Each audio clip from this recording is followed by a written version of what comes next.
Bhutan founder, traditional HGMahavishnuPr Norwood Bhakti Club Key.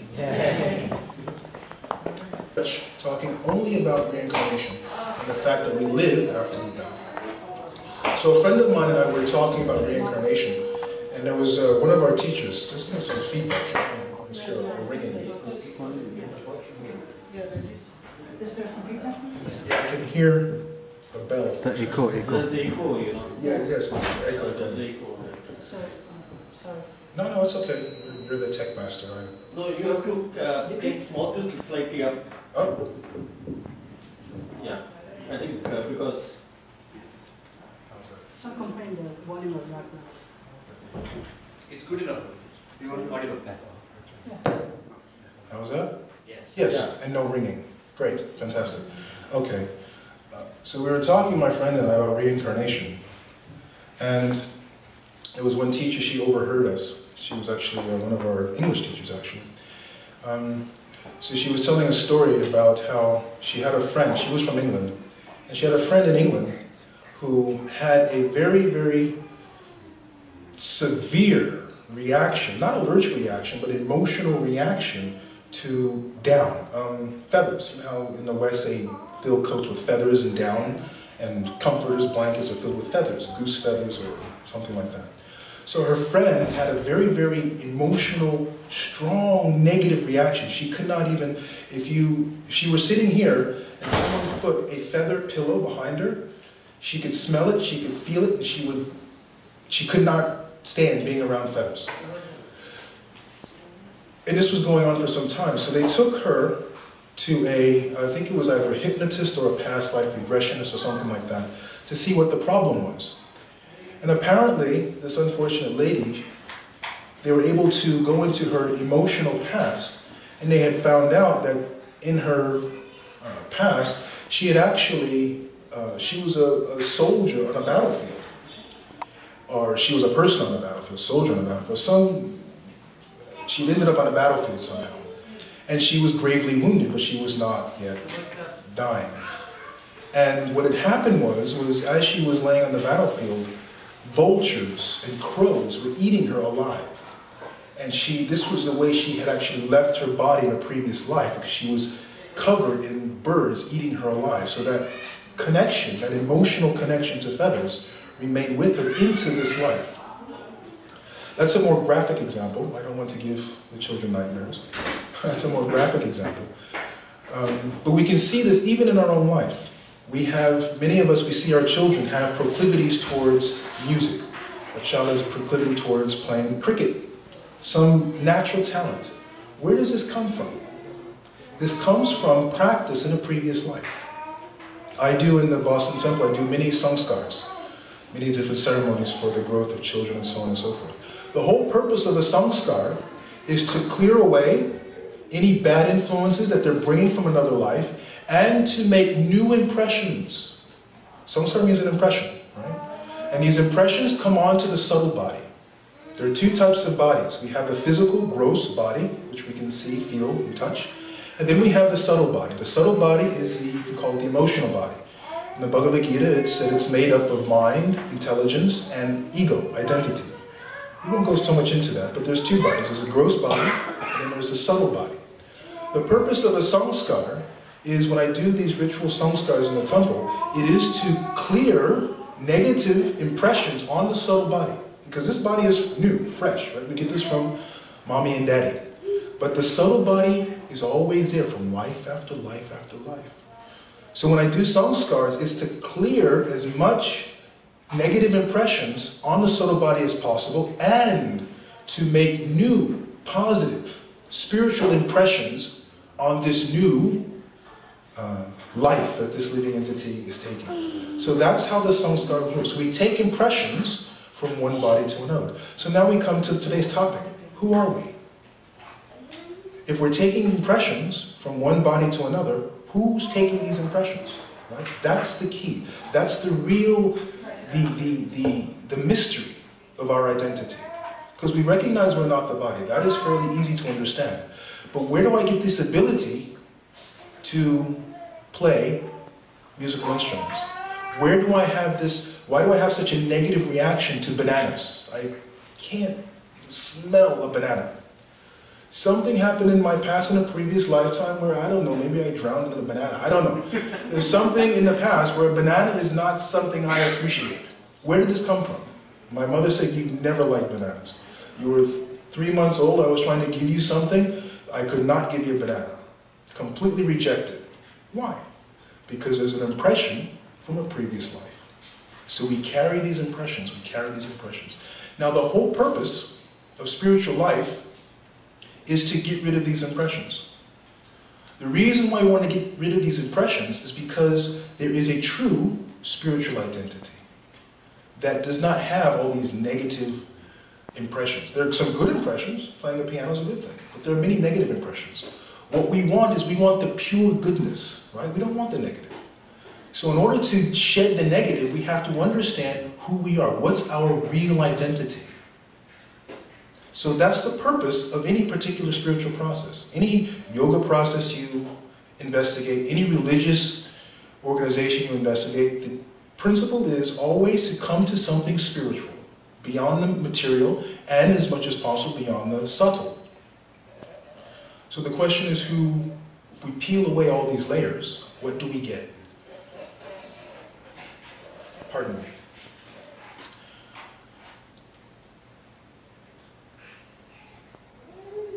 I was giving a class in, no, that wasn't Connecticut, it was in Massachusetts. Where is it? In Nanda, she has, where is it? It's not, it's also with an N. We went that time, remember? Not Natick. Anyways, there's one lady, she has also a small center in Northampton. She has a center in Northampton. So I went there, I was giving a Bhagavad Gita class. And one person asked the question, how is it that we read in the Bhagavad Gita, Krishna says, it's very only by devotional service, only by bhakti can you enter the mystery of my understanding. So the person was asking, what is this mystery? Well, what's so mysterious about it? And this is very important because this mysteriousness, it also not only applies to Krishna, it also applies to ourselves. There's a little mystery about us that we have to come to understand. In the case of Krishna, the mystery is this. The Bhagavad Gita has 3 levels, 3 levels of knowledge. The first level is called confidential knowledge. The confidential knowledge is that we are not the body, we are spirit. That's considered confidential knowledge. Not everyone agrees. Most people here are from the Indian subcontinent, so you have an understanding that there's more to life than just the material body, which is a good thing. That's a nice foundation. So we're not the body, we have something more than the body. The next level of understanding or knowledge is called more confidential. That is, not only am I not the body, but there is a spiritual being that is different from myself. A spiritual entity, meaning a God principle, right? A more powerful person, a more powerful entity, spiritual entity. So that's more confidential. And you'll see when you come to this level, less people come to that understanding that there is a God principle. People may recognize that I'm more than the body, but then to admit or to come to the realization that there is a God principle, fewer people come to that understanding. The highest, the most confidential knowledge, and this is where the mystery comes in. And Krishna talks about the mystery of my understanding. The first level is, I'm not this material, I'm spirit. The second level is, there is a super spirit, a God principle. The most confidential knowledge, the mystery is, there's spirit, there's a super spirit, and I can have a relationship with the super spirit. That is something that is quite revolutionary, actually, to think that, or to have this realization, this understanding that I can have a relationship with God. I can be in a relationship, there's 5 types of relationships one can have with God. As a conjugal relationship, where you have a loving relationship, romantic relationship, or bhav with God, feelings. You have a parental relationship, a friendship, like Arjuna had with Krishna, a friendship relationship. You have a neutral relationship, which is more reverential. This is God, I'm your servant kind of thing. So there's different aspects of relationships. We're not going to relationships, that's another class for another time. But we're talking about this mystery. The mystery is There can be relationship between the spirit and the super spirit. There's also a mystery of ourselves. And we have to peel off these layers to come to that mystery of who we are. I'm just trying to keep track of time. I don't want to, you all have busy lives, children to take care of. And, oh, today's Friday night. Oh, so we can go till midnight. We have to finish at 8:30, I'm told, so make sure we finish that on time and have time for questions as well. The mysteries. We have also, there's mysteries of understanding God. We also have mysteries for ourselves. What are our own, what's the mystery of us, the living entity? We'll come back to that. We're beginning a spiritual process. The purpose of a spiritual process will only come to there are only two possible conclusions to any spiritual process. Only two. If it doesn't come to one of these two conclusions, it's not a spiritual process. It's a volleyball game, right? A spiritual process only has two conclusions. One conclusion is Aham Brahmasmi. Aham Brahmasmi means I am spirit. Now it's okay for me to say in a lecture, I'm a spirit soul, I'm not this body. Anyone can say this, right? You know, put a tape recorder, you play it, a tape recorder can say it. Saying it doesn't mean anything. There has to be realization, right? So just for me to say I'm not this body, it means nothing. There has to be realization. And there's for that realization, I have to, some process is meditation, some process is different types of austerities, and then there's a process of bhakti yoga, service, right? A quick story about processes. As you all know, I went to school in India. I was lucky enough to have that in my life, to have that education. It was during springtime, and where I was going to school, it was a gurukula inside a large temple compound. So during the festival season, in the spring, early spring, the school was closed. School closed simply meant that there were no classes. So we had chutti. There was no classes. We can run around and cause problems. But there were many visiting people, many visiting sadhus, pilgrims, many visiting devotees coming to, because it was a temple compound, coming to visit the mandir, and they would stay there for 3 weeks. And of course, they would also come to study, to learn, to hear classes, because of course, it was an education institution right there. So many of our teachers would actually give classes during this festival time. So we had one teacher, who's actually from South India, his name was Atmatattva. Anyways, he was actually our philosophy teacher, and he was teaching a class on the 6 philosophies. Some of you may know this. So he was giving this lecture. I was a young teenager at the time. He was giving this lecture on the 6 philosophies, and he was talking about Vedanta philosophy. And it was a 2-week course, and it was going to be, he told us, after the course, there will be an examination, and you have to pass the examination to get your certification that you pass the, pardon me. You have to take the examination that you pass the course. So everyone is very intent. And these are, many of the people who were visiting, maybe half the class were from India itself, and the other half were actually from mostly Western Europe and Australia. This is in India, so there's not too many Americans there. Actually, in the school, I was the only American boy in the school. Anyways. So, for all the pilgrims, all these people that come, these spiritual seekers, maybe half the class were foreign-born, from Western Europe, Australia, like that. So everyone was very into taking notes, and they wanted to study so they can take the exam and get their certificate. So at the end of and he was very popular. It was actually, his class was sold out. Actually, it wasn't sold. We don't sell classes like that. But the class was packed out. Over 50 students. And for there, that was a lot. 50 was, you know, in a little small classroom for children. You have 50 adults. It becomes quite tight.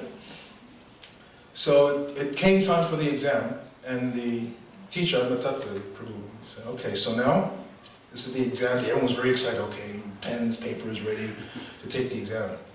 And we're also, me and my friends were sitting watching, because we know our teacher is if you don't get 95%, you fail. He's very strict, you know. You have to know what this is. He's training, he's supposed to be training the future teachers, right? So very strict. You have to So we're thinking, oh, he's going to, half the class is going to fail completely. So we're very excited. I was a teenager, that's my defense. So, oh, what's going to happen here? Who's going to go away completely? So he stands up, and everyone's thinking, why is the teacher, where is he going? He stands up, he walks to the center of the school compound. And me and my friends, where's he going? What's going on here? 50 people are following him. He goes to the center of the school compound. And then there in the middle of the compound, there's a pile of brooms. And we know, you're all from India, the broom is the one it's not like the Western broom you can stand nicely and very straight and sweep nicely. It's the one you have to be a yoga master to sweep. It's very effective, but the thing is these are people from France, UK, bending and sweeping. It's very difficult. And this is March.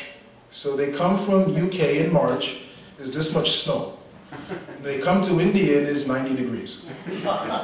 And you give them the broom where they have to fold in half and do this to sweep.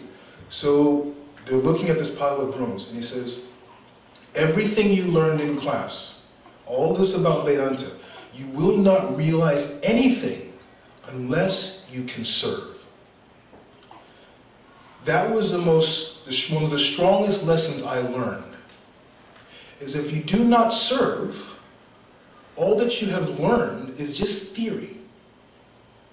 Wonderful, wonderful theory. I'm relaying this story to show that I can say I'm not the body. But until I've realized that, there's a problem. And we have a very good example of this. A very vivid example, we all in Christianity. We have many examples in the Vedas as well, but Christianity is the most one I like to use because everyone can really relate to this. The difference between a person who has realized he's not the body and the person who has not realized is me and Jesus Christ. When you take Jesus Christ, you put him on the cross, and they nail him to the cross and beat him, what does he say? He says, "Forgive them, Father, they know not what they do." That is realization, I'm not the body. It doesn't say he doesn't experience pain. It doesn't say there's no blood. It says while that is happening, the realization is these people are ignorant, Father. The difference is, if you nailed me to a cross, I would say, Father, please blow them up because they're hurting me. That's the difference between saying I'm not the body and realizing I'm not the body. You see? That's the difference. So, but we can all realize this. We can all become Christ-like. But it takes realization. And that's where we're getting into the mystery of who we are. We can be in this body, but not be of the body. Someone can nail me to the cross, and I can still think forgiveness. If I'm thinking I'm the body, there is no forgiveness. No forgiveness. There is no humility. Humility means you think of the other person.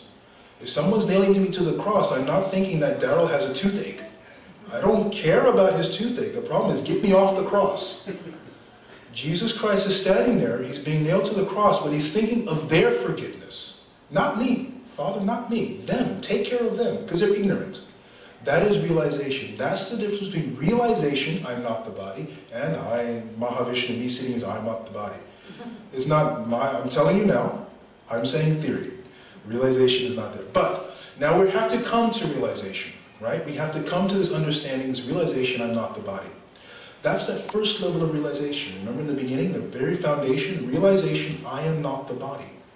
With that realization comes, wow, you come to a spiritual dimension, that Christ-like dimension, the spiritual dimension. And there you see, wow, there are many other spirit souls. And then there is a super spirit.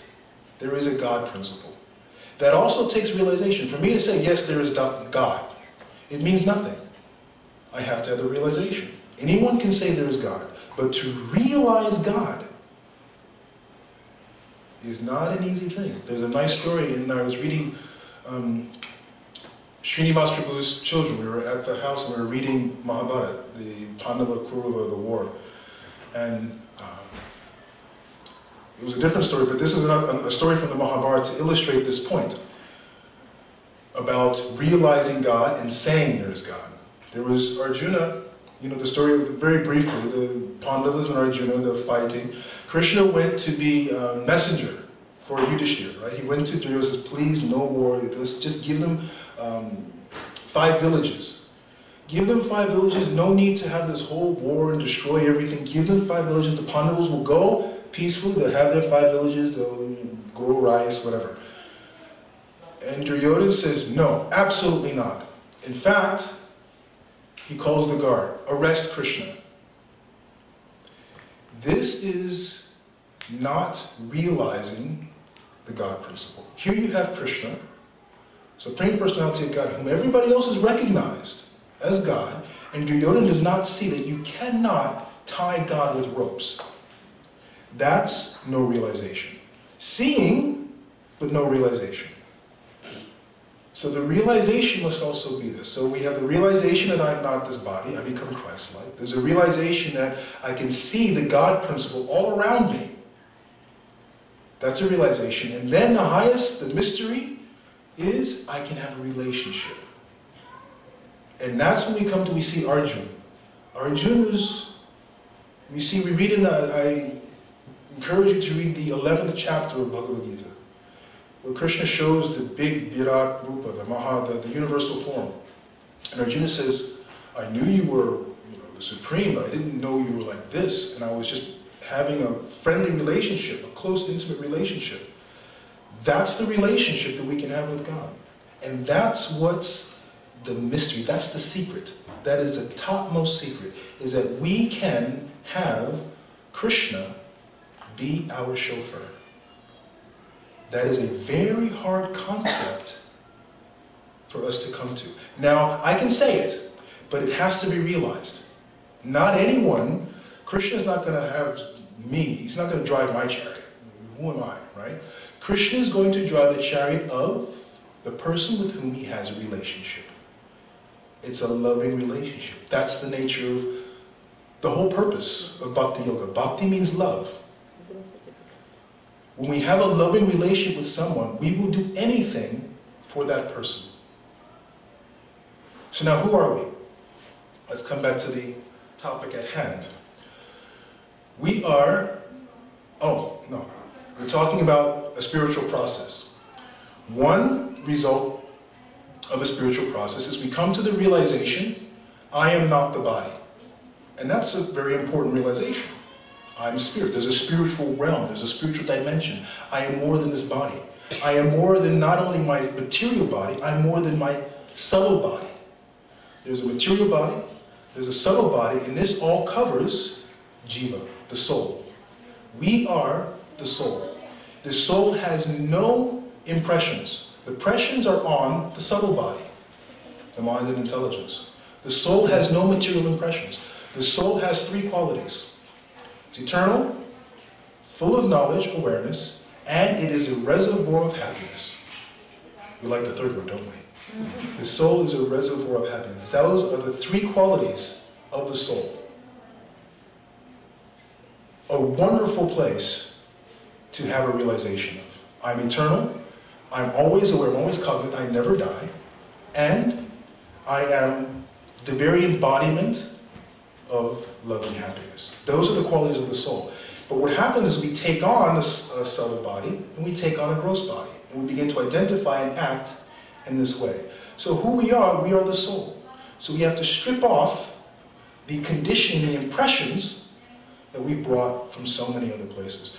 Lakshman Prabhu had a very nice question this morning in the class we had at the Boston Temple. He asked, why is it that, correct me if I'm wrong, if I get the question wrong, why is it that it's sometimes said, oh, God put us here and we are suffering. Why can't God make it perfect and nice and wonderful? Why do we put us here and we have to suffer? Why does God create such a terrible place? All you have to do is look at the news and see how many people are suffering in our own life, or have so many relationship issues. And even if we're born in a wonderful family, materially speaking, there's always some issue. The boss is an idiot or something. There's always something, right?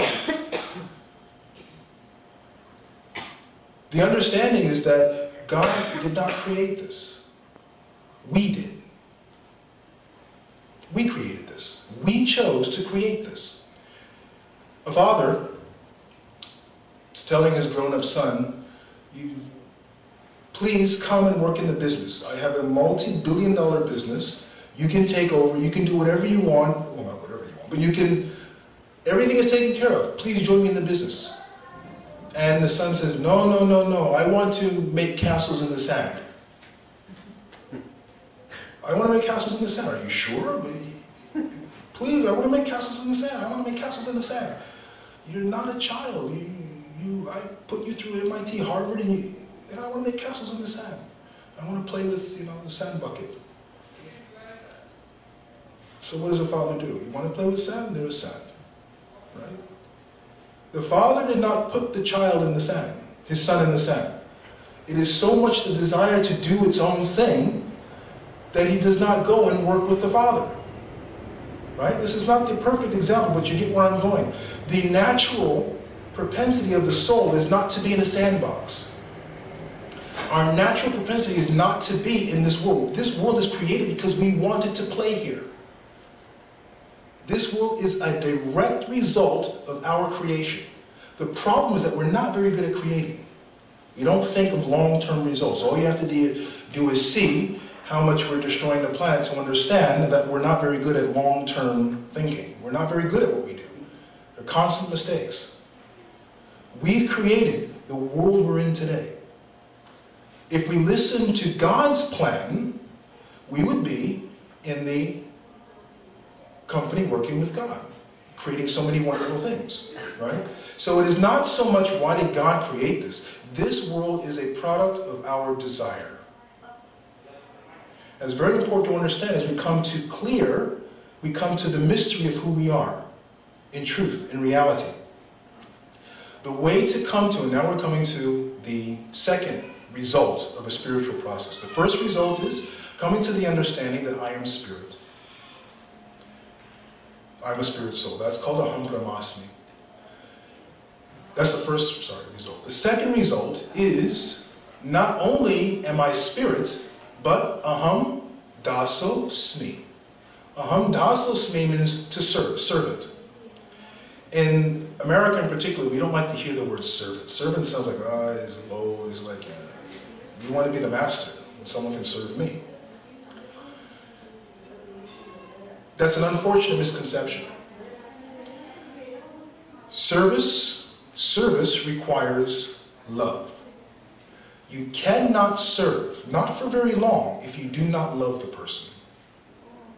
And if you do not love that person, you cannot serve them, not for very long. If you do, it's not called love, it's called slavery. It's called my job. Service requires love. So we always talk about, you hear in Prabhupada's books, many of the books there, it always says devotional service, devotional service, devotional service. Bhakti is devotional service. Service is love, devotional service. We serve those whom we love. And we cannot serve a person we do not love, not for very long. Remember I talked about how service brings realization? In the bhakti process, service brings realization in bhakti yoga. In Jnana yoga, realization comes from meditation, right? In Jnana yoga, this is the study of Shastra, the realization to coming to I am spirit, for that you have to meditate. And then you realize, I am spirit. The only difficulty in meditating is that it's very difficult to sit for more than 45 minutes without the knee is falling off, the elbow is falling, and so much difficulty. What is natural in the bhakti process is not that that process, Jnana Yoga, is invalid.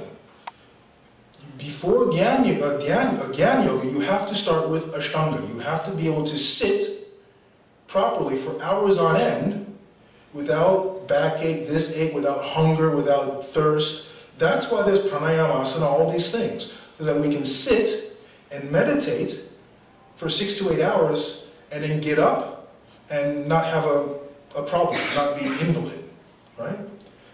The bhakti process is different. The bhakti process, that realization comes from loving service. By performing loving service, we come to realization. And that's the wonderful thing. We talk about who we are. We have to strip away. Remember, we're talking all these impressions? Think about the layers of an onion. You have to peel away all these layers. In Jnana Yoga, you peel away all these layers by meditation. In Karma Yoga, you peel away all these layers by performing sacrifice and good works, charity. In Bhakti Yoga, you peel away all these layers by devotional service. Pardon me.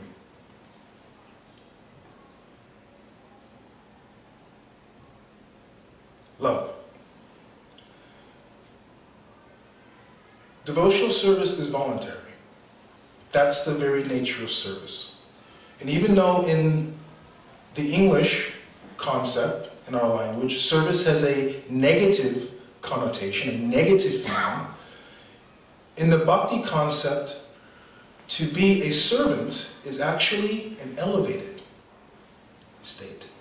You have to earn the privilege to serve. Because by serving, two things happen. Love develops from you to the person, and from that person to you. So to be able to serve another person actually requires, it's a privilege to serve another person. Because what's happening is love begins to grow. It has to. Otherwise it's not service. So service is a very, very precious commodity in the Bhakti Yoga process. It is the Bhakti Yoga process. By serving, by loving service, we peel away all these layers and we come to Aham Dasosmi. Aham Dasa means servant. Aham Dasosmi is that highest level of realization. I can have a relationship with the super spirit. You realize I am spirit. You realize there's a super spirit. And then Dasosmi is a realization I can go play volleyball with the super spirit. Right? Krishna and Arjuna, Krishna can drive my chariot. That's the relationship I can have with the Supreme Personality of Godhead. We read the stories in the Puranas of Krishna and his friends. Krishna is massaging the feet of his friends. That's loving service. Loving service is a highly privileged state. So now how do we come to this? 8:12, 5 minutes, and we can have questions and discussion. How do we come to this? The Bhakti Yoga process is the process of devotional service, serving. It's all right for me to say, oh, there's a God. But before that realization, I have to, well, it takes a while for that realization to come. So in the beginning, in the Bhakti Yoga process, there's 9 processes of the Bhakti Yoga. We'll just talk about one. One is kirtanam, chanting the names of God. And what is interesting about chanting the names of God is that you see that almost in every religion it talks about chanting the names of God. You can do it in kirtan, like we were doing earlier when I was singing, or you can do it in personal, individual japa. And chanting the names of God, it cleanses us of these impressions, like peeling the onion. Why? Because God, Krishna, is all-powerful, is purifying. When we chant the names of Krishna, it purifies. Just like this is what I do at the temple. When I do a havan, I'm chanting the names of Vishnu, and that is purifying the family, the child, the mother, the father, from negative layers. So by chanting the names of God, we purify ourselves, because God is pure. But now what we have to be careful of is that we do not put on more layers, right? There's a nice example giving of the elephant takes a shower, takes a bath in the river, comes out and throws dirt all over itself again, right? That's not a very smart thing. Of course, we know the elephants do it so they don't get parasites, but the example still holds. We don't take a bath and then throw the dirt on ourselves, right? So we chant the name of God for the purpose of purification. And that helps us to purify, come up and begin to shed layers. But what is really key to actually propel us forward is because the Bhakti Yoga process is about devotional service. What's interesting to note is that Bhakti Yoga is the only yoga process that requires 2 people. Jnana, dhyana, ashtanga, raja, any other yoga process, you can do it by yourself. You can do it, once you learn the process, you can go and do it by yourself. Bhakti yoga, the very definition of bhakti yoga is it requires two people because it's devotional service. There is a voluntary relationship, interaction between two people. I cannot do bhakti yoga sitting here by myself. You can't. Bhakti yoga means I go to Lakshman and I say, how can I serve you? In a loving, genuine relationship. Then bhakti yoga is happening. So bhakti yoga, we're chanting our japa, we're becoming purified, but what is key is having a spiritual master, the guru. That is the first place, and what is very important about the spiritual master, the guru, is two sides. By having a spiritual master, we take Diksha initiation. This is also a very, very serious commitment. It's a marriage. It really is a marriage between the spiritual master and the disciple. Because taking Diksha, the spiritual master promises that I will take all of your layers. That's what the spiritual master promises. Not only does he promise that, the spiritual master promises that if you put on more layers, I will take those layers as well. And the spiritual master can do this. Why? Because the spiritual master is Christ-like. The spiritual master is pure. The guru is pure. So the spiritual master can take, and if the guru is not pure, then the guru is taking all of this karma, all of these negative influences, and it can destroy the guru. So taking initiation, it can be a wonderful, it can propel one forward in becoming pure. Really? No, it's okay.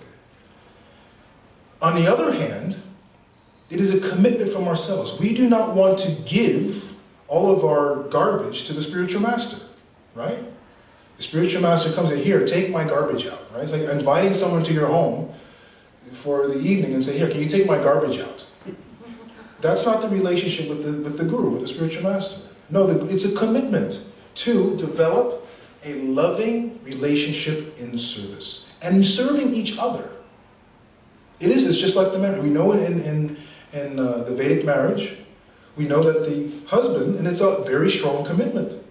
We know that the husband, in the Vedic ceremony, the whole vow of the husband is to take the impressions of the wife. For all of us men who are married, we take sometimes I have to explain this because I'm doing a marriage tomorrow morning, but I sometimes do a marriage between the two cultures, an Indian bride or groom and a Western bride and groom, and I have to explain what's going on. And when I explain that the husband is taking the karma of the wife, I generally have to tell this before the marriage, just so they understand what's going on. And they, what's going on here? I says, that's what it is. And sometimes they have a problem. Oh, why? Oh, sometimes it's the Western wife. Oh, am I going to have to touch my husband's feet and all that Indian stuff? And I have to explain there's a relationship going on here. The relationship is twofold. One, that the husband takes all of the karma of the wife. It's right there in Manu Samhita. That's the duty of the husband. The duty of the wife is to make sure the husband's capable of doing it. Otherwise, the whole thing goes bad. So it is not that the husband takes it and the wife is, oh, everything's happy. The husband has to be spiritually strong, spiritually powerful. And the wife also has to recognize that, yes, my husband has all of this, but I have to make sure he's able to spiritually remain strong and healthy. It's a relationship, a loving relationship of support between one and the other. It's the same thing with the guru-disciple relationship. So when we go to the spiritual master, we want for the spiritual master to bring us closer to Krishna, to bring us purity. We've been chanting japa, we go towards initiation, but we do not want to give such nonsense, all of our garbage, to the spiritual master. So we try to clean as much as we can beforehand. And then we take the step of initiation. And that brings us to our true identity. Our true identity is not the material body, not the subtle body. It is the fact that, pardon me, We can have a loving relationship with Krishna. What that relationship is can only be realized when we have, well, when there's realization. We can be Ram Bhakta, Vishnu Bhakta, Krishna Bhakta, that's okay. But what is that unique relationship we have with Krishna, with Ram, with Vishnu? Maybe I'm, maybe my original constitutional position, maybe my relationship with Krishna is one of, I bring his laundry to him. That's my relationship with Krishna. There are many types of relationships we can have with God, but the key is that we can have a relationship with God. That's the mystery that is the living entity. That is who we are, the ability, the quality that we can have a loving, devotional, voluntary relationship with God. I'll end there, as we coming up against, we have a little time left. If there's any discussion, we can have that, or we go on to the 8th. What's the 8:30 part of the program? Actually, you can go on for some more time. Okay. Stories are always nice to make a point.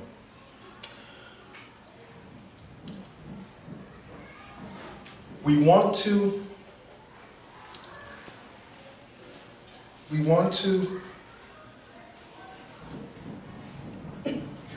experience happiness, right? I mean, we can all say that with some level of certainty. We all want happiness. What gets in the way of our happiness? Don't answer the question, I've got the answer. What gets in the way of our happiness is our material body, right? I want to have a nice meal. I'm eating. But it's eventually there's a limit that the body can eat, right? So that cuts off the happiness. If I want to go out and play football, if it's raining, that's a limit to my happiness. So the material world, our material bodies, is what limits our happiness. But remember I said in the beginning that this quality, the very nature of the soul is, one of the 3 qualities, is happiness. So the problem is I am, as a spirit soul, I am happiness. The American founding fathers were right.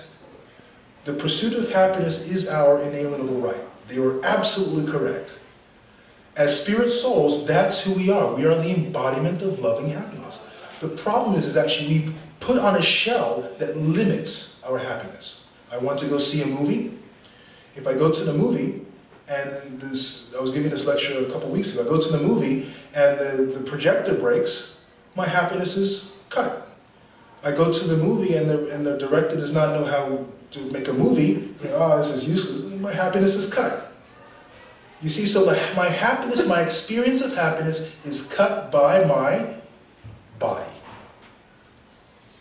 But the conundrum is that I'm a spirit soul, I should be experiencing unlimited happiness, always, forever. So we know this. That's why we're always pursuing happiness. We're being frustrated with the material world. We know we should be experiencing happiness, but we're not because of the body just can't keep up with our desire for happiness. That's why we want purification. We want to be able to experience happiness regardless of the nature of our material body. Is there a Bhagavad Gita up there? Yes. May I? If you can turn to chapter 5, text 23.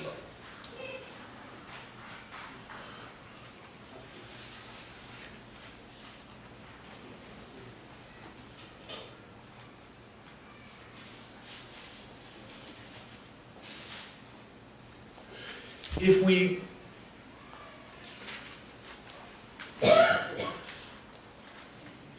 one whose happiness, 23 and 24. One whose happiness, 23. Before giving up this present body, these words are very important. Before giving up this present body, because before death, if one is able to tolerate the urges of the material senses, check the forces of desire and anger, he is well situated and is happy in this world.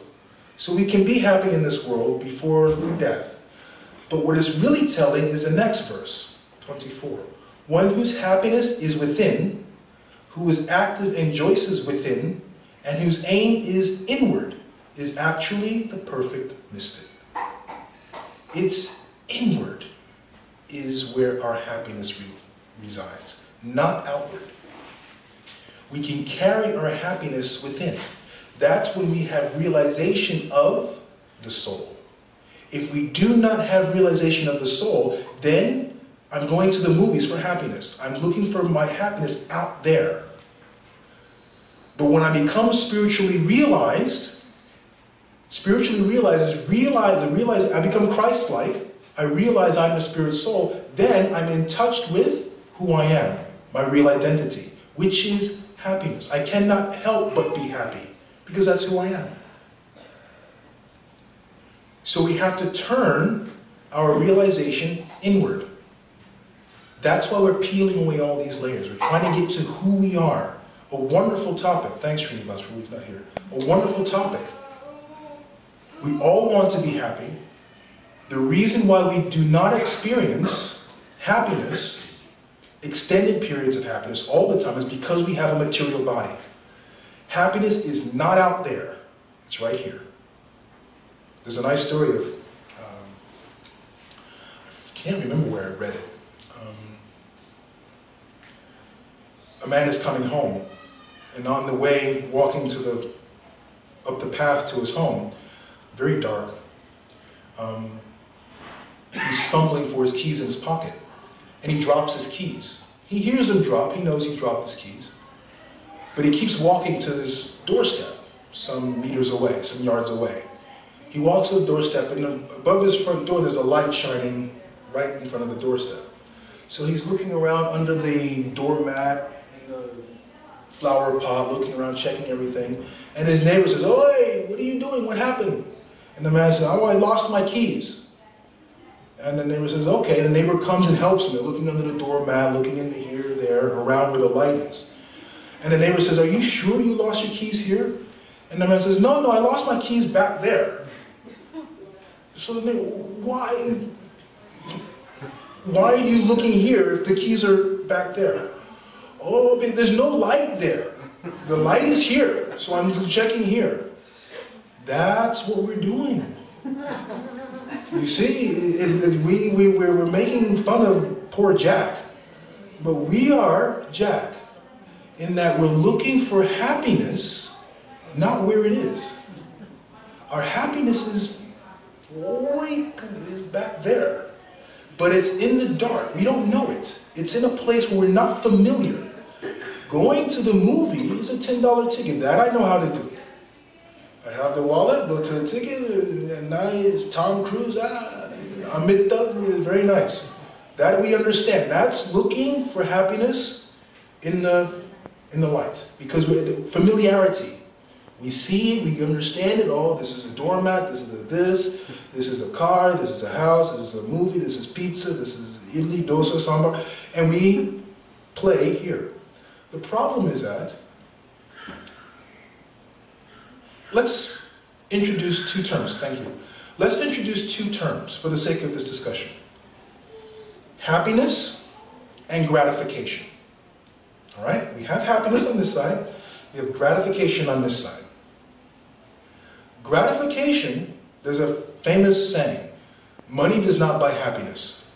That's half correct, not entirely. We know that. Well, actually, money can give something, you know. The person who says money doesn't have happiness, he's the person that doesn't have money. You notice? It's always a person that doesn't have money. Oh, money does not buy happiness.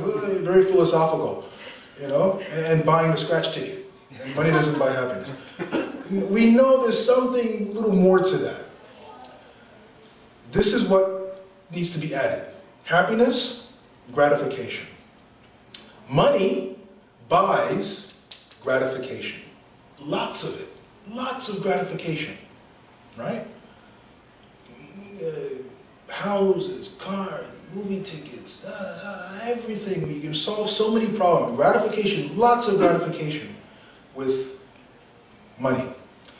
Because it's based on, but the reason why there's a limit to gratification is because it's based on the body. The body has a limit. It's based on things outside of our control. no matter how much money I have, if the projector won't work, I'm not going to watch the movie. No matter how much money I have. No matter how much money I have, if I want to play football and it rains, no control. The problem with gratification, yes, you can buy lots of it, but two things. It's temporary and it's not completely in our control. If it rains, I'm stuck. The projector doesn't work. The cook burns the food. My boss fires me. All this gratification is based on something outside of my control. That's gratification. It's based on the body. Right? So gratification gives pleasure to the body. We have happiness. Happiness has nothing to do with the body. Happiness, chapter 5, text 24. Within. You cannot take away my happiness. Now this happiness comes from realization. If I'm sitting, oh, I'm happy within, realization has to be there. I can sit here and say I'm happy, and then when someone says, Mahavishnu, you're an idiot. And I'm feeling depressed. So it has to be realization. Happiness comes from within. So money does not buy happiness. Absolutely not. It's the same, it's the Christ principle. Right? Christ is being nailed to the cross, but his happiness is not dependent upon how people, it doesn't mean he's not in pain. I'm not saying he's not in pain. I'm saying he's able to look for forgiveness.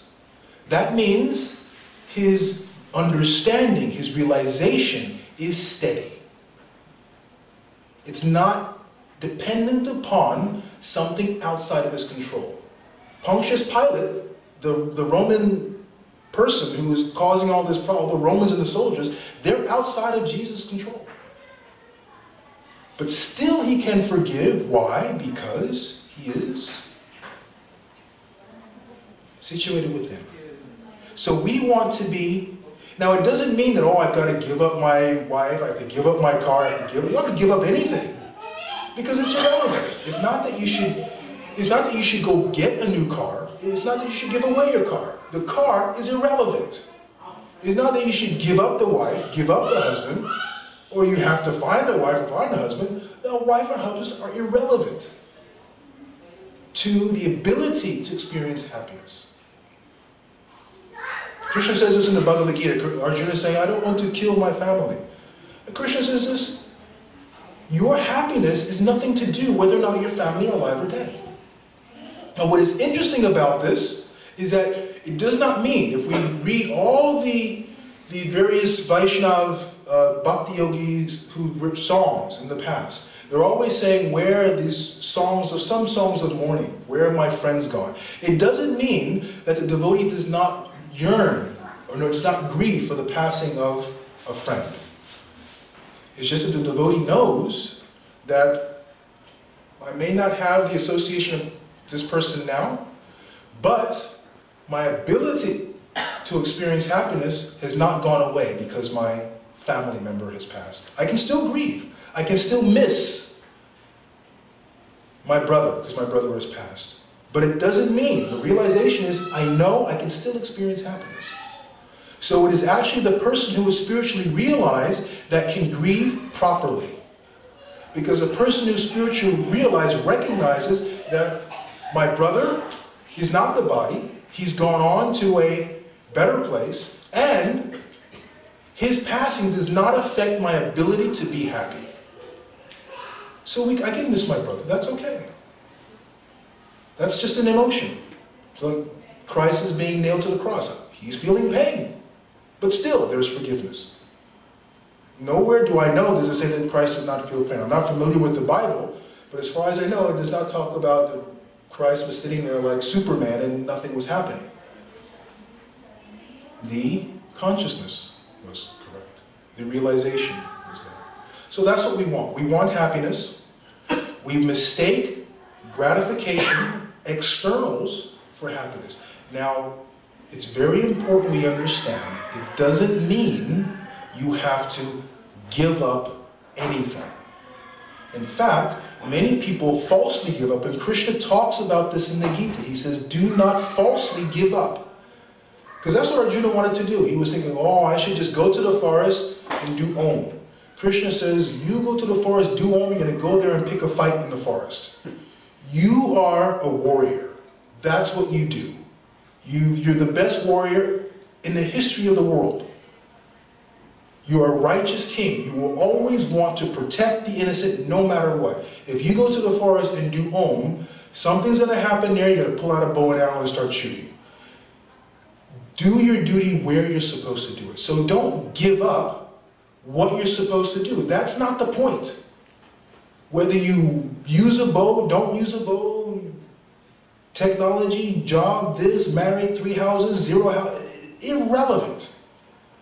That's there. The key is, are we looking inward? Are we becoming purified? Are we come to a real identity of who we are? We are Sat Chit and Ananda. We are eternal, fully cognizant, and we are happy. Then going beyond that, we have that loving relationship. We all want relationships, right? That is the #1 thing we want. We want loving, proper, healthy relationships. And we can have that with God. That is the mystery of the Bhagavad Gita. That is the mystery of who God is, and that is the mystery of who we are.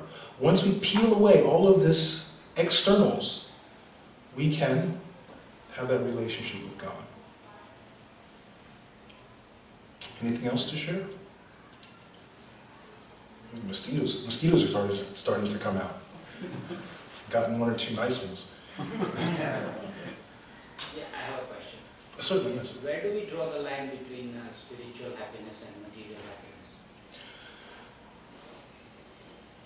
Because some of the material happiness, comes in our karma yoga path. Yeah.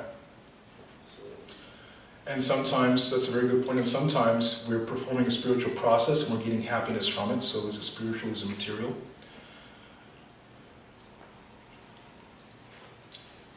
You cannot draw a line while going forward. You see, you cannot say, oh, that's the end goal, that's the line where my gratification switches to now spiritual happiness.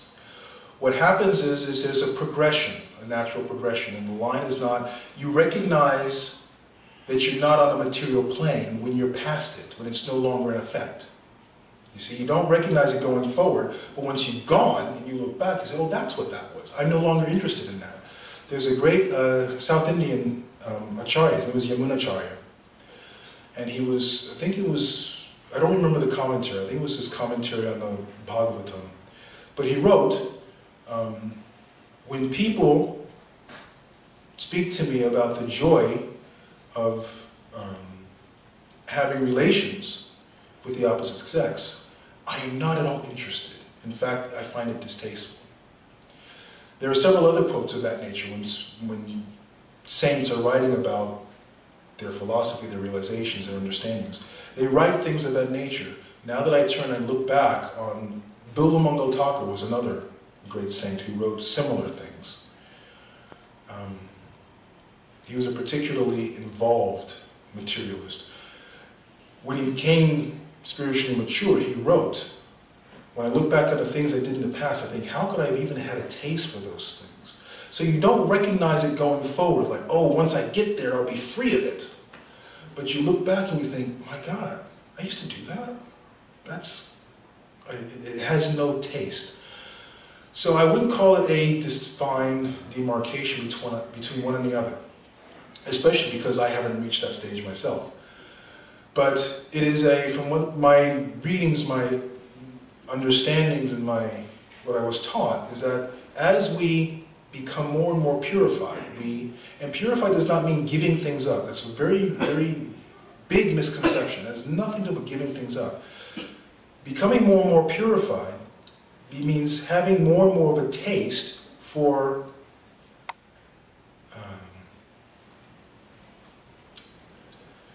having more and more, experiencing happiness that is seemingly uncaused. A lot of current authors like to call it being in the moment. When you can experience happiness and satisfaction that doesn't have any seemingly origin or cause. Now that's a fundamental level. Bhakti yogis like to go beyond that. It's not just the absence of pain or anything like that, or just being happy when there's nothing to cause that. But Bhakti yogis, we want ecstasy. We want to experience the highest level of happiness. And that comes from that relationship with God. Because we know even in this world, we have relationships. A good relationship is a wonderful thing. I mean, we've all been in love. I hope most of us still are, those of us who are married. But anyways, we've all been in love. And that ecstasy, the joy, the love, and that relationship is so wonderful, so tasteful. We all hanker for that. We all appreciate and love that. That's what we want, that kind of relationship with God. So there's no black and white demarcation, oh, I've stepped over the boundary, now this is what it's going to be. No, it's a natural progression. As we become more and more purified in our, particularly, I talked about the 9 processes of devotional service, of bhakti practices. I talked about japa was one of them, chanting. That chanting, as it purifies, as we take initiation from a spiritual master, a qualified spiritual master, that takes on some of these, our karma, our impressions, we become more and more purified. And then we recognize that things are no longer required for our experience of happiness. And one day, someone will nail us to a cross, and we'll think, oh, you poor thing, you don't know any better. So it's something that is a gradual process. Yes? I have a question. You know, a child has been born and brought up in a spiritual family, where all the parents and, you know, the other children, they all are having a spiritual belongingness. And that child also develops, you know, the spiritual realization, as you said, in a very early age. Now in the process, what happens that he has got a detachment with the materialistic life, and he lags behind in his, you know, pursuing the materialistic life, you know, which are basically essential for the living. Now, how does, you know, it will be affecting his overall living and, you know, going way forward. Though he has attained a spiritual realization, he is internally very, you know, spiritual happiness, maybe, you know, he is heading towards that. But on the other side, you know, if you see, he is lagging far behind. Now, in the process, what happens that, you know, in the society, he is being treated differently. Differently because it is spiritual. Because he is lagging behind. Because his happiness, his way of looking at happiness is altogether different than what the other people they are looking around. Yes. So So the point is that how he is able to fight his, or how he is able to live his day-to-day activities in their environment. Though he has got that spiritual happiness which is approaching him fast.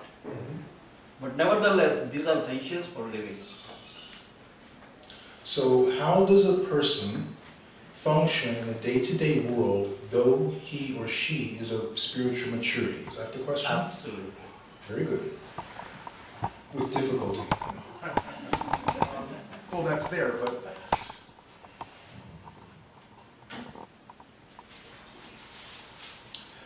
we see there are several answers to that question. 2 come to mind. We can use the example of Christ. Spiritually mature, realize, of course, absolutely. And he was not appreciated by the world around him, so he was crucified, unfortunately so. Another example, which is actually it's an example we'll use because it's something that's more, it's a predominantly crowd from the Indian subcontinent. So we'll use a very good example from the Bhagavad Gita. And that is Arjuna. Is a very good example for this question. Arjuna was the only person, or one of the few people, let's put it that way, one of the few people on the battlefield who recognized Krishna for who Krishna was. No one else recognized Krishna as the Supreme Personality of God, as God. But what did Arjuna do? Arjuna, and this is actually very important for us, the Bhagavad Gita is a very, very wonderful, wonderful book. It's actually my favorite book. In fact, I put together a whole course on the Bhagavad Gita. Let me bring in a story. I was in Chicago 2 years ago, and I was doing a home opening, a home ceremony, a housewarming as we call it in the United States. And the person was saying, and I brought the picture of, I'm sorry, rephrase it. I was doing a home program. It wasn't a home opening. It was a home program, something like this, but in someone's home. And we were talking about, spirituality. And he asked me, oh good, perfect. He asked me about this picture, the picture of Krishna and Arjuna. It wasn't this particular picture, but the picture of Krishna and Arjuna in the Bhagavad Gita. And he was asking me, why is this a good picture to have in my home because I am more materially inclined, I want to have a career like this, and I was told that Krishna takes away everything with his devotees, so I don't want to have Krishna because Krishna will take away my business. I'm coming to your question. Who was Arjuna? Arjuna was, now granted the Pandavas went through a very tough time at the hands of Duryodhana, but Arjuna and the 5 Pandavas, they, through Krishna's intervention, got the entire world. Arjuna did not go to the forest. Arjuna was very much involved in managing the kingdom. Yudhishthira, Bhima, they were all very much involved. We know the Mahabharata. They were very much involved in doing their day-to-day career. At the same time, they were highly spiritually mature, highly spiritually elevated. Now how, we see from this example, that they do not change what you do, right? You have a career, you have school to go through, you have a family to take care of. That does not change. Even though your spiritual maturity rises and rises and rises. Now what can happen is that you can decide, you can choose, well, you can make the choice that I made. The choice that I made is I would like to go out in the world as a priest, as a devotee, and I like people to identify me as such. But not everyone chooses to do that. That is actually a secondary choice. So it's not that you have to go to the job dressed like this. And if you dress like this, that means you're spiritually mature. And if you don't dress like this, it means you're not spiritually mature. Dress has nothing to do with it. You can dress any way you like and be Arjuna. Arjuna was dressed in armor with a bow and arrow, and he was spiritually mature. In other words, he was doing 9 to 5, right? Arjuna, Bhima, they were doing 9 to 5. They had the family, they had palaces, they had cars and chariots, they had everything. But they were highly spiritually mature and elevated. Krishna says that numerous times in the Bhagavad Gita. He says, Arjuna, because you are my greatest devotee, you understand Bhagavad Gita. You look at Arjuna, Arjuna was a 9 to 5 career person. He worked 70 hours a week, just like the rest of us, or the rest of you. Right? This is a wonderful example we have in the Bhagavad Gita. And in the story where it's Krishna, he was saying Krishna takes away, chapter 18, text 78. Who was saying? Speak, please, share. He was right. It's the last verse, right?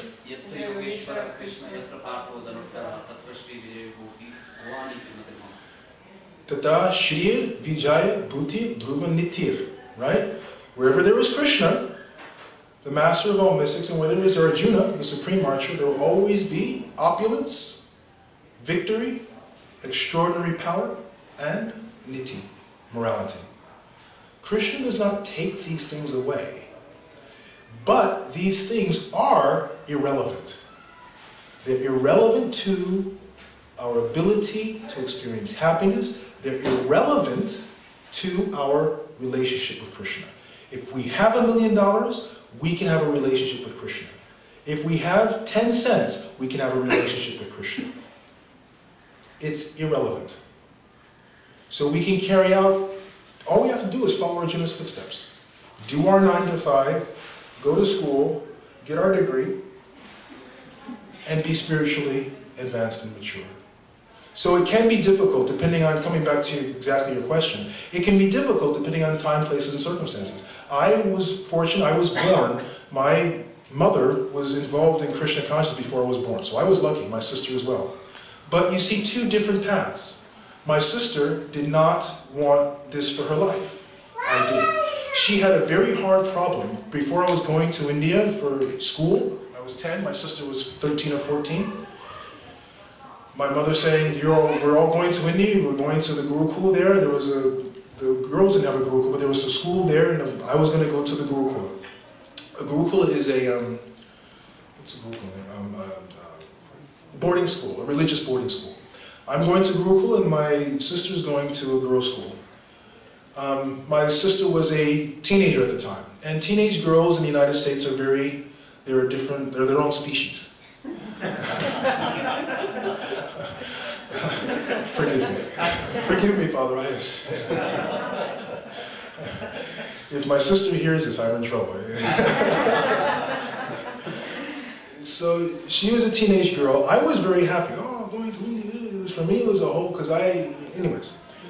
So my sister, it was not for her, because I was going to, there was a Gurukul, I was 9 years old, there was a Gurukul, they had a Gurukul in Los Angeles. I was going to Gurukul there. Small, Gurukul for devotee students.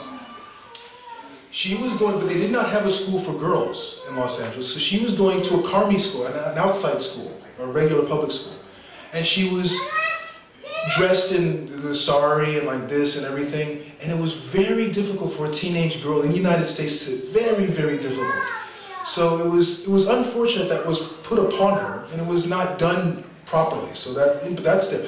But the point is that exactly what you're saying. She's in a spiritual path, but the situation around her is so oppressive. It's not working. It's not gelling. It's not coming together.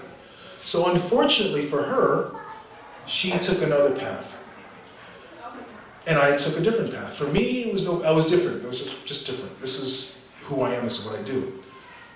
So you're absolutely, for some, it's more difficult depending on time, place, and circumstances. But the key, the point, and the principle is that it doesn't matter who you are. It doesn't matter what you look like externally. Don't quit your job. Arjuna asked twice, 3rd chapter, 5th chapter. Krishna saying, spirituality, you gotta be spiritually mature, you gotta be detached. Krishna saying you have to be detached, you have to be detached, you have to give up all these different things, you have to give up nonsense. And Arjuna saying, my God, he's telling me to give up. What do you want me to do? I should throw everything and run to the forest, into a cave? And he asked Krishna, point blank, you want me to run away into a cave and do Om? Krishna says, did you hear what I say? No, don't go anywhere. You're supposed to be here. You're going to go to a cave and kill someone in the cave. You're supposed to be here fighting properly where there is evil to be taken care of. Again in the 5th chapter.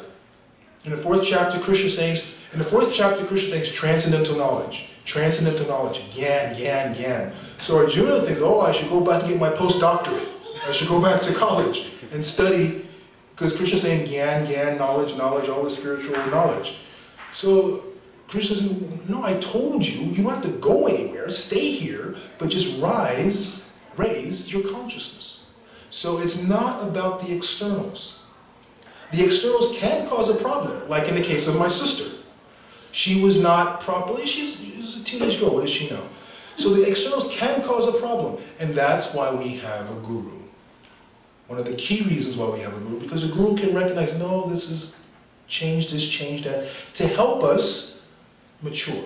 So there can, yes, the external situations can very much cause a problem, but by the same token, the same principle holds that our external situation does not determine our spiritual maturity. There's a nice story, and I'll end on this story unless there's more questions. Okay, yes, I will definitely end here. Last story of the night. Otherwise, Srinivas will never let me come back and serve in this capacity again. So, last story. It's in the Bhagavatam. It was Prithu Maharaj. He was performing a sacrifice. Some of you may know the story, but that's okay. A good story is always nice. Prithu Maharaj, he was performing king in Vedic times. He was performing a sacrifice. He was performing Ashwamedha. Ashwamedha is a sacrifice that the emperor does. You know, many know the story. Ashwamedha sacrifice is a sacrifice the emperor does to establish his supremacy over the entire world. Right? So they have a horse, the sacrificial horse, and on the horse is the flag of the king, of the emperor, and the horse roams. And behind the horse follows the king's army. And if the horse comes into Canada, and the Prime Minister says, what's this horse doing here? And it's got the American flag on it, right? And it says, we don't accept, you know, the United States. So then, they go to war, and the United States or Canada wins, and whoever wins is the emperor, right?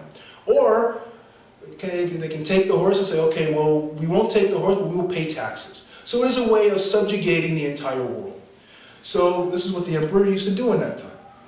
Ashwamedha. Then there's a whole sacrifice goes on. So Prithu Maharaj, he's doing this time and time, again and again and again and again. And of course the proper purpose of doing this is to create revenue for the kingdom, and the good king gives back to the citizens, right? So this is a way for the king, the emperor, to get revenue. That's how he fills his coffers and he takes care of properly. And Prithu Maharaj was actually an ideal king. So this is like Ram Rajya, this is bona fide process for the emperor to support the kingdom. So he's doing this, but the interesting thing is that only one other person ever did 100 Ashwamedha sacrifices. Only one other person. Not even on this planet, actually. A celestial, a god. So this god is looking on the earth planet, and he sees this King Prithu, who's doing, he's in 91, okay, he's in 92, 93, and now it's his prestige, it's a world record, Olympic record, right? Indra, he's done 100, the Olympic record is being threatened now by his Prithu Maharaj. 97, 98, 99, okay. Indra does not want his Olympic record to be broken, so he says, okay, I'm going to do something here.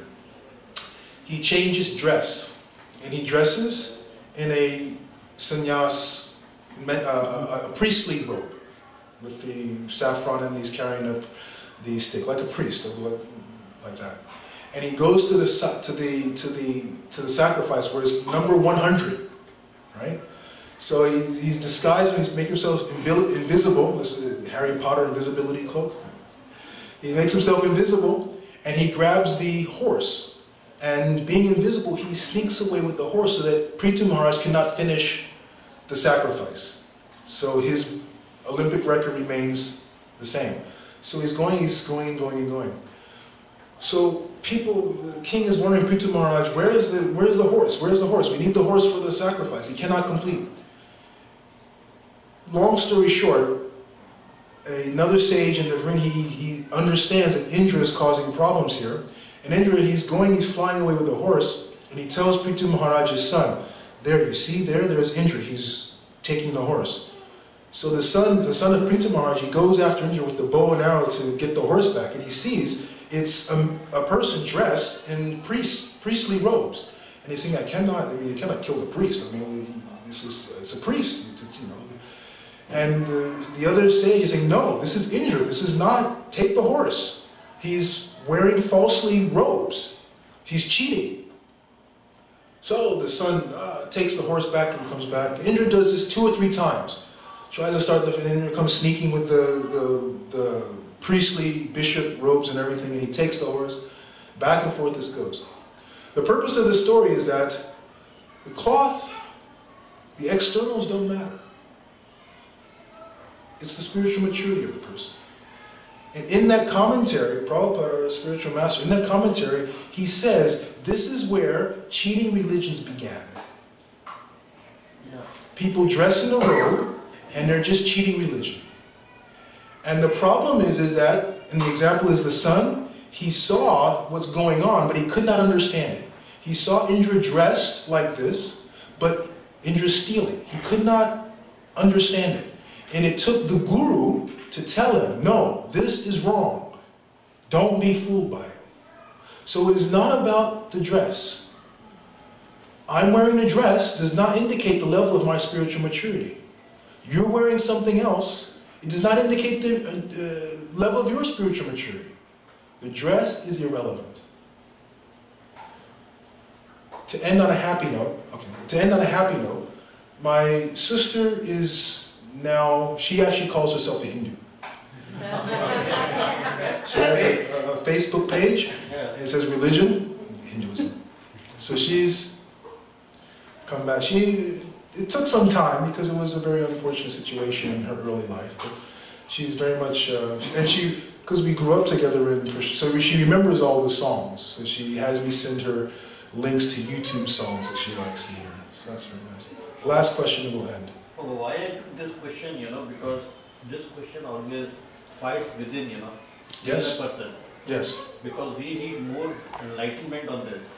Yes. Absolutely, what you said is absolutely correct, but it happens. Yes. Oh, absolutely. It was a very, very good, very important question. And particularly, in today's life, and everywhere you find that there is lot is happening, just for the sake of materialistic gains.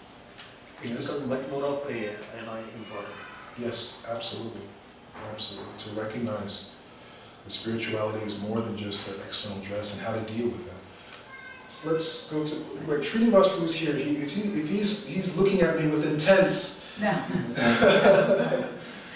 Can I take one more? Yeah, actually, You had something on this? In fact, I would have loved, there are about 4 questions which I have cut out. So, you talked about Aham Dasamasmi. Yes. And then you talked about Bhakti Yoga where you need to have two different relation, the people are two different entities. And the love is, is between the one who gives and one who takes. In the material world, you can, there are certain ways you can, you can easily do that, you can show that love and it is very tangible in the material world. Like for example, I make pujas, I make, but if you look at this, if you look at if you want to show the same love through the soul, it is much more difficult than the material one. So how do we actually show, and I am sure that the soul is the one where we need to show more love. How do we make sure that it is much more than the material world? Because easily you can do it in the material world, okay? But in the soul, it is really difficult. How do we do that more? You can't. You can't do it directly. That happens, that's the nature of two things. That's why I talked about the spiritual master, the guru. That's the first way, the first level we can start to develop a spiritual relationship. Right? Because that relationship with the spiritual master does not get anything from the disciple, really. And the disciple is not getting much from the spiritual master. It's just a loving relationship that's developing. That's the first place where it starts. Because you're absolutely right. On a material level, it's very easily, I give you this, or some exchange, or some tangible understanding of how the relationship is developing. But on a spiritual level, we can't see that. The reason why we can't see that is because we are looking in the wrong place. We're not familiar with what it means to be in a loving spiritual relationship. So we have to first become, as we have that relationship with the spiritual master, and the spiritual master is present. That's a key point. Because there are other philosophies that say the spiritual master does not have to be present. That's erroneous. The reason why the spiritual master has to be alive, it doesn't mean that a spiritual master is not alive is ineffective. No, the spiritual master is not there, is effective. But the advantage of having a spiritual master alive is that you have to, the relationship becomes tangible. It becomes in a material package, so to speak. You can grasp it, you can smell it, you can be all over it. That's why the spiritual master is key in the beginning of our devotional development, because that's all we understand. And as we become more and more mature, then it's called Vani and Vapu. Vapu means the physical appearance of the spiritual master. Vani means instruction, what the spiritual master says. So we start with Vapu. We worship the spiritual master who's present, he's alive. He or she is there, available. We worship in that capacity. And then as we become more and more spiritually advanced, then whether the spiritual master is alive or not is okay. We can, by the instruction, we can still have that loving relationship. And I'll have another story. 2 stories. No, definitely not. One brief story. One brief story. Very brief story. It's an example. There was one Brahmin, and I don't know where, and he was meditating. He was so poor, he had nothing. Brahmin is a priest, Vaishnava devotee priest, Vaishnava priest. And he was so poor, he had nothing with which to serve, absolutely nothing. But he had such intense, a high level of spiritual maturity, but he wanted to serve something. So in his mind, he meditated and he created a beautiful, gorgeous temple in gold, beautiful deity of Krishna. And he made a wonderful kitchen with all the amenities, wonderful milk, and he was making this nice kheer in his meditation. And he was making the kheer and he was singing in the glories of Krishna in his meditation. He was very completely absorbed in ecstasy of this relationship of serving, devotional service, serving Krishna. Mixing, mixing, and then he pours it into the little, the golden bowl that he had created in his meditation. And he's bringing it to Krishna, and he has it with the spoon. He says, oh, it might be too hot, because it just came from the stove. And he puts his finger in it to taste the heat, or to test the heat. And he got burned, and it broke his meditation. And he looked at his finger, and his finger had a blister on it. All this meditation is in the mind. Now, of course, we know, psychoanalytical persons will have an explanation for this.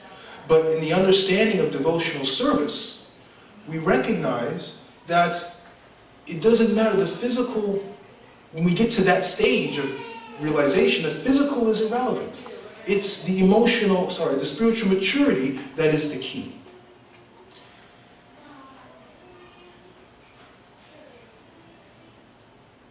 I have another story that's a little more involved. So it's not so much, it's important to have that physical, because you're absolutely correct. You touched on a very, very important point. The fact that in the beginning, we don't, what is this loving, devotional, spiritual thing you're talking? How do you love the soul? It starts with the spiritual master. The other thing is that's why we talk about murti, deity worship. Sometimes they say it's idol worship. The difference between idol worship and murti, deity worship, is that the deity comes in a form that is not concocted. It comes from realization, and that form is unchanging. It hasn't been changed in 5,000 years. Otherwise, I can go and bring a grasshopper and worship a grasshopper. The same form of Krishna that we worship today was worshipped 5,000 years ago. There's been no change in that worship. That's the difference. Otherwise, I can take a piece of clay, slap something together, and do a puja. But we do this, that's the purpose of puja, because we have you come to the temple a lot, you see the ceremony, we celebrate Krishna's birthday. That's the mystery. Krishna, God, has a birthday. And we can have a birthday party for God. That's a concept that is not readily appreciated by even me.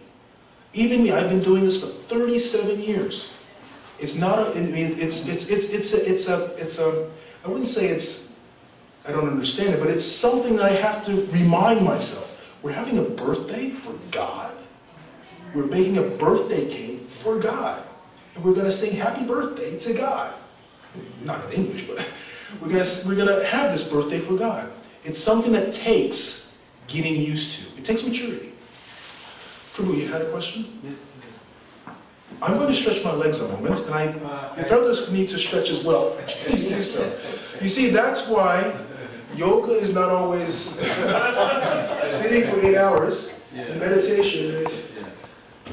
Yes? Yeah, Prabhu, I'm Sanka Shandas. I thank you very much for this wonderful breakfast. I love it. I want to make some small contribution. Please. In connection with my brother's question, that how can you draw a spiritual line to material things?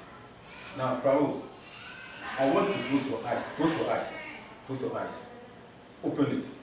Now, when you open it, what did you see? I see the material. Very good, you see material world. You see this thing, right? You see this, you see him, you see him, you see everybody, you see these books. Now, Prahlad Maharaj, he said, Krishna is in this pillar, right? So immediately Krishna came from the pillar, right? So the pillar is Krishna. Anything that you see with your naked eyes is Krishna. This is Krishna. This is Krishna. This is Krishna. But we are writing zeros without writing one. That is why we are differentiating the spiritual life from material life. But everything is one if it is connected to Krishna. So if you have a car, like my brother has got a car, we drove from Connecticut to this place. The car is material, but it has been spiritualized by bringing earth here to see Krishna. You have saw a wonderful lady here. I don't know whether she's your wife. She's Krishna. And there's a baby. She's Krishna. Everything you see is Krishna. So when you think in that way, then it is spiritualized. Hare Krishna. Nicely done.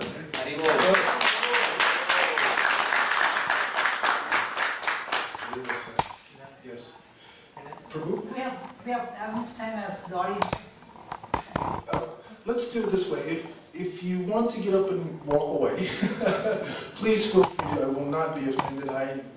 I can't walk. I'm stuck here now. But please, just get up, stretch. So I'm not. I will not feel offended if you think, okay, enough's enough. I gotta go. So if you need to depart, please feel free to do so. Of course. Yes. You mentioned about gratification and happiness. So when we go to movies, there is immediate gratification. But when we talk about anything spiritual, that immediate happiness doesn't come, and that is where we think that those things are not there, and it is something unrealistic. So how do we internally motivate ourselves to find something which we feel it's not there? It's there somewhere in the dark. That example you said, that person knew that there is something in the dark, but in our case we don't even know that we have left the key in the dark.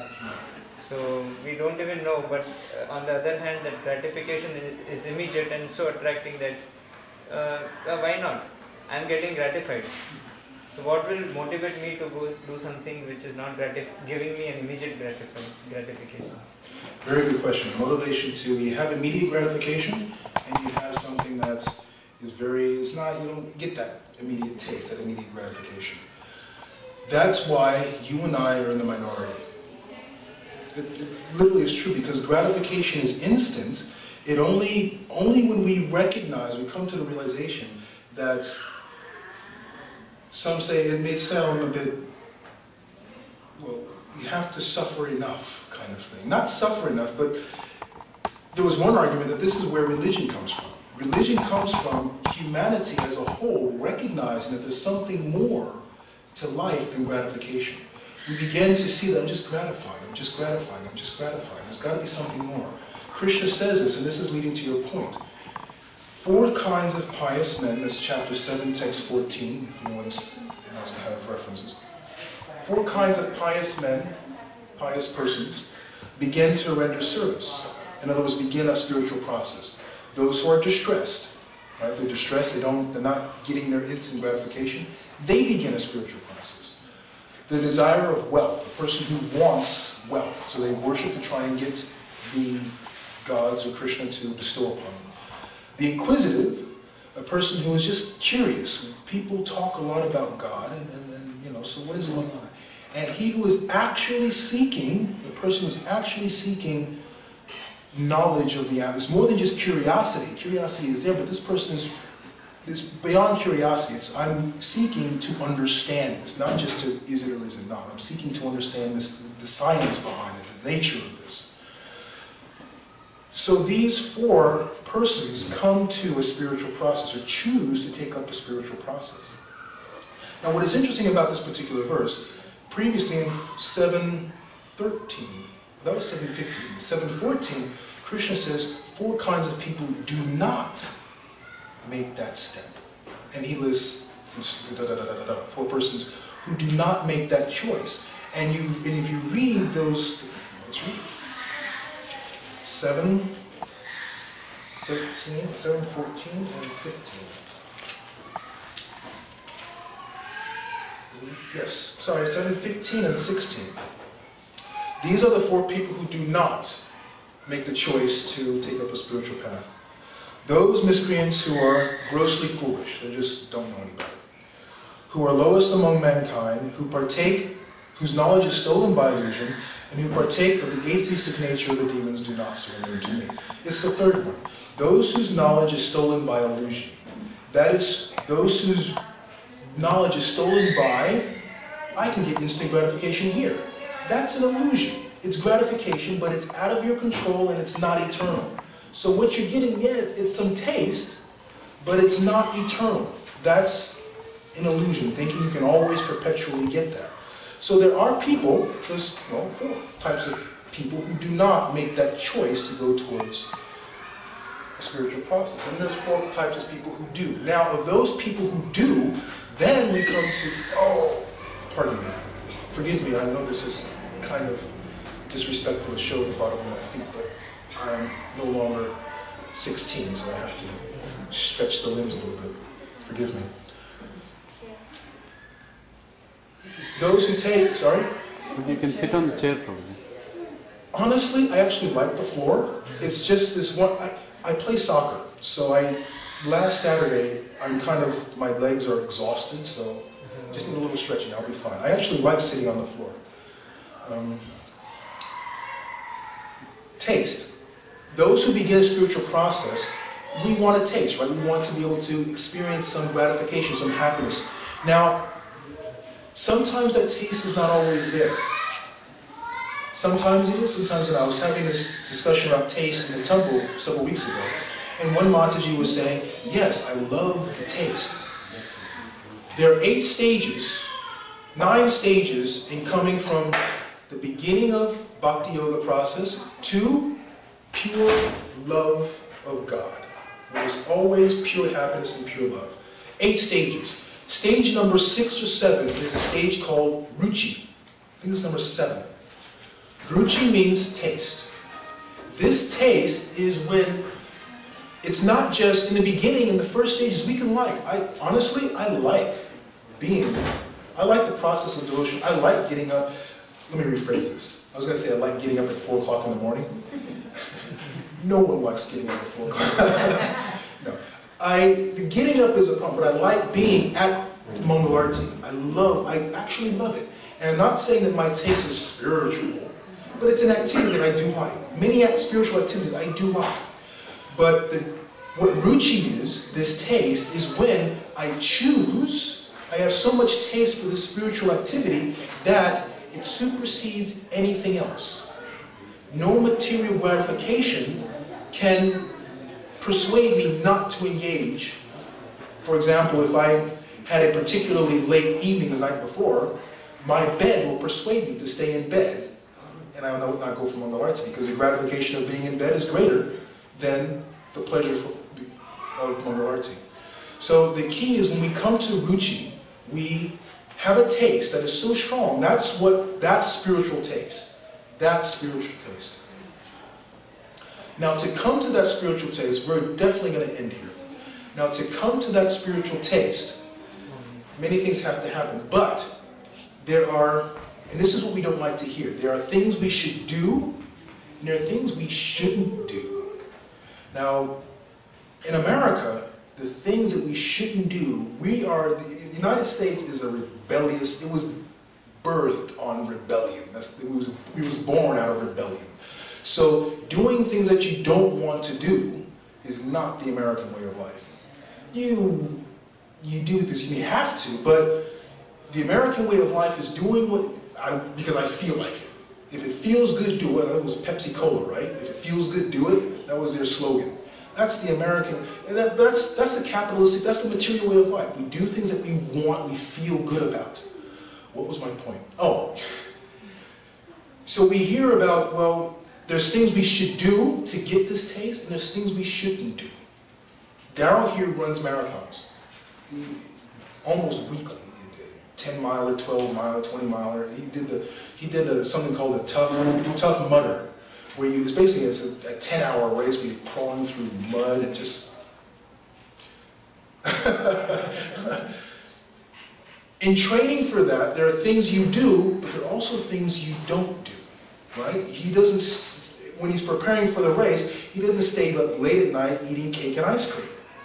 There's things you don't do for a higher purpose. In Bhakti Yoga, there are things you do. We talked about the japa and the other 9 processes of devotional service. And there are things you don't do. Sometimes you don't like to hear about the things that we don't do. But that is natural. In everything, in every worthy goal in life, there are things you must do to succeed and things you must not do so that you do not fail. It is the same thing in Bhakti Yoga. So what happens is in Bhakti Yoga, we're doing things that we should be doing, but at the same time, we're doing things that we should not be doing. Those 4 things are called aparads. They're called offenses. There are 4 offenses, and I'll go very briefly because we're going all over with this. There are 4 offenses. Offenses to chanting the holy name of the Lord. Offenses to the devotees or the Lord's creatures, the other devotees. Offense to the holy dham, offense to a temple where Krishna, the Lord, stays. And the offense to service. When you're serving, when you're serving Krishna, you can call it offenses. We won't get into the detail of offenses. But these are 4 things we should not do. So I'm, for example, engaged in the process of devotional service. I'm humming along, getting up from Mangalarati, chanting, doing all my devotional practices. But I'm offending Darrell. I'm calling him names, I'm not appreciating him. That's stopping me from getting a taste. That's the problem. I'm doing what I should be doing, but I'm also doing things I shouldn't be doing. So we have to stop the things we should not be doing. I'm practicing for the tough mother, and I'm eating cake and ice cream while I'm trying to practice, and I'm smoking cigarettes and pipes. It doesn't, and I'm thinking, well, why can't I do this? Because you're doing things, you're training, you're doing everything right that you should be doing, but you're smoking like a chimney and you're eating all kinds of nonsense. So we have to, and that's why we don't, that 6th stage, ruchi, we don't get to ruchi. We don't get that taste of spiritual. Ruchi means that the taste we get from our spiritual practice supersedes any kind of material gratification. Madhavendra Puri is a nice case in point. He chants, he's in the front of the deities, he's chanting, and when he's chanting, he's nowhere else. He is in his chant. He cannot be persuaded to get involved in any kind of non-spiritual activity, because he's just absorbed in, he's in Madhavendra Puri. Yes. He's just joyous. So we have, so to come to that stage of ruchi, we're doing things we should not be doing. Now I will definitely, I promise, end on a story.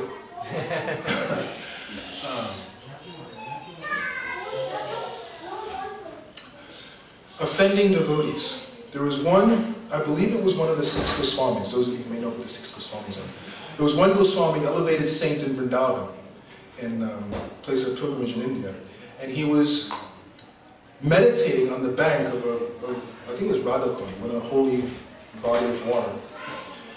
He was meditating there, and in his meditation, he saw Radha and Krishna. And in this meditation, Radha had gone to Krishna. She asked him, Krishna, I have to pick flowers from the Kadamba tree, and I can't reach. Those of you who are from India, you know the Kadamba tree is a very hard, these hard, round flowers, like golf balls, very fragrant, very beautiful flowers. But to pick them from the tree, it comes on a very thick stem, and you have to really take it and tear it. If you don't have a knife, it's very difficult to tear it by the hand. So Radharani said, I want to get Kadamba flowers, but it's too high and I cannot reach it. So can you climb the tree? She's saying this to Krishna. Can you climb the tree, stand on the branch, and push it down so that I can properly cut the Kadamba flower? So Krishna, yeah, it's true, no problem. He climbs up the tree, climbs up the tree. He gets on the branch. He puts his foot on the branch comes down. Radharani is cutting Kadamba flowers. So this is a meditation. This devotee, this saint, he's seeing this meditation in his mind, and he's enjoying this pastime. And then Krishna, we all know Krishna is a very naughty fellow. He takes his weight off the branch, and the branch flings up, and Radharani flies in the air, and flowers are flying, baskets, hair all over the place. And it was a comical scene. So the devotee who was meditating, he saw this in his meditation, and he laughed. And then as soon as he laughed, it disappeared. It's from his meditation. And he's trying to focus back into his meditation to get the vision back. And it's not coming, it's not trying as much. hours trying to get it back, it's not coming back. He opens his eyes, he relents. And then he goes around, because it's in Vrindavan, place of pilgrimage, and he's asking all the other sadhus there. He explains, I was having this vision, and I was seeing the wonderful pastime, and Radharani flew in the air, and it was laughing, and it was such a wonderful pastime, but it disappeared. Why? And one by one the sages, I don't know. So then, he comes to one saintly person in the area, and he comes to us as he's telling us, he explains the whole situation. And this sage, he had a handicap. He had a problem with his leg. So he had a little bit of a limp. So the Sanatana Goswami goes to him, he tells him a story saying, this is what happened.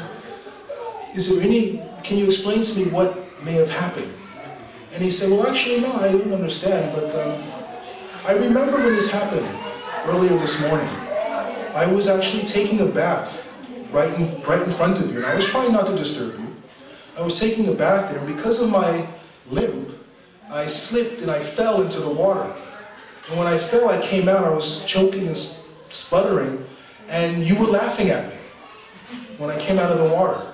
And I said, I know I'm a little sensitive, I know I shouldn't be sensitive, but this is, I don't know, I just wanted to let you know that I felt bad that you would laugh at my decrepitude, my invalidity.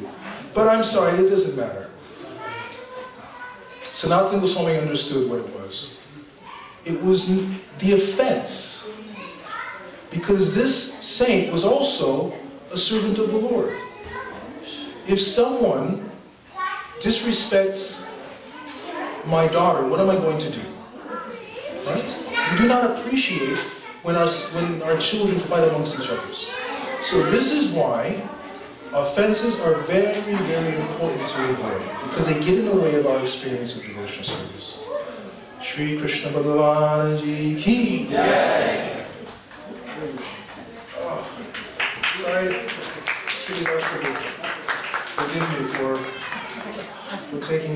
forgive me for taking all of your time and going way beyond what I was told to do.